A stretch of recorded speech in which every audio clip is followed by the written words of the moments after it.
সমাস আলোচনা করতে গেলে একটা প্রশ্ন তোমাদের আমি জিজ্ঞেস করবো, বলো তো পারো কিনা? সহায়ক পদ কাকে বলে? ঠিক ধরেছো, কোনো বইয়ে কিন্তু এই প্রশ্নের উত্তর তোমরা সাধারণভাবে পাওনি। আজকে একটু জেনে নাও।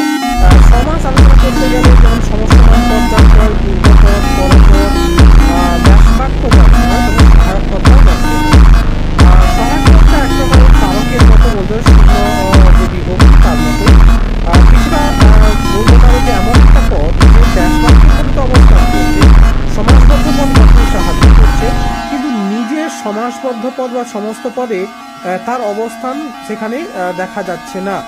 সেই ধরনের পদগুলোকে আমরা বলবো গিয়ে কি না, সমাস বদ্ধ পদের মধ্যে সহায়ককারী পদ, অর্থাৎ সহায়ক পদ, যা ব্যাসবাক্যের মধ্যে অবশ্যই আছে, সমস্যমান পদ হিসাবে সে অবস্থান করছে, কিন্তু ব্যাসবাক্যের অবস্থান করার পরও, সমস্যমান পদে হিসাবে অবস্থান করার পরও সমস্ত পদে এর কোথাও কিন্তু কোনো খোঁজ পাওয়া যায় না বা কোনো রকম ভাবে প্রভাব দেখি না।